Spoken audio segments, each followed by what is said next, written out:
am standing here again.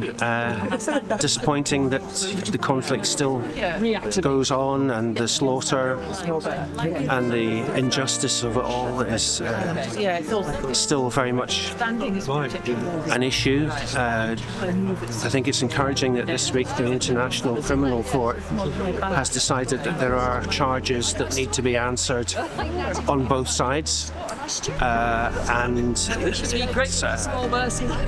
disappointing that the rulings and the bodies like that are totally disregarded as and being labelled as anti-Semitic without really looking at the issues and who's behind what has been done.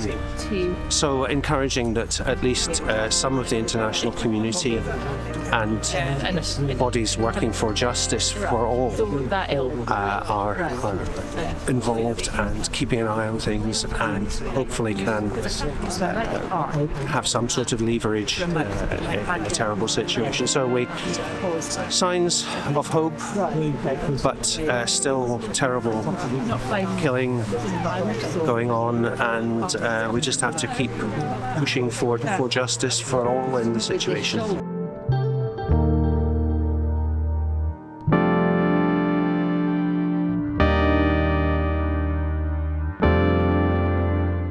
Okay, so I've just by coincidence, I've just been in Washington DC for a few days. It was after the election.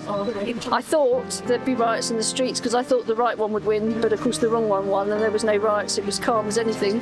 But I did come across a Palestine demonstration, which was quite encouraging. It wasn't necessarily an organised one. It wasn't a big one. It was just that because Blinken was having a meeting with a couple of Israelis who'd come over to talk about something or other, they targeted the building that he was in. So they were basically yelling slogans at him, and then they had lots of loud sirens. And I discovered that apparently they've actually camped outside his house for 9 months, just basically shouting at him, suggesting that he changes his mind about certain things. It clearly hasn't worked, but they've been doing it.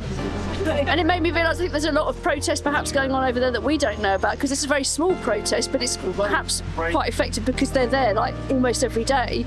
And I also got a chance to go, there's a Palestine house that's opened in DC, so it's just a group who are, it's partly to, I suppose, spread awareness, and it's also a place to have events and to just sort of share knowledge and things that are going on over there. So that was quite encouraging. So I suppose I just thought we only find out what we know and what our media tells us.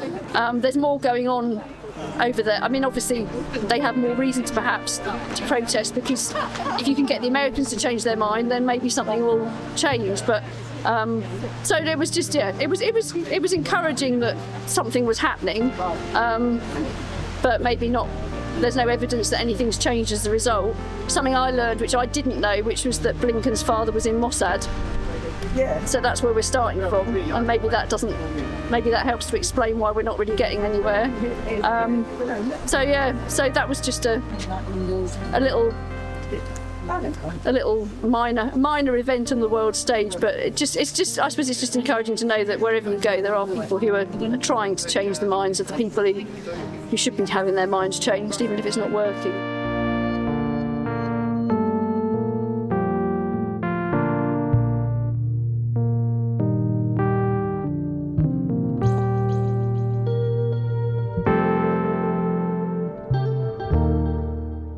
It's great to see that we reached our usual 30 despite the weather. Thank you all for coming. And just one final thing, I've had a new delivery of zaytun olive oil, dates, and also some soap. But bring all this junk along. I haven't been able to bring it, but if you want to get in it, you can follow me in a few minutes. 200 yards down Victoria Street. I've got it there, and you can purchase it there. So, thanks again, and see you next week, hopefully.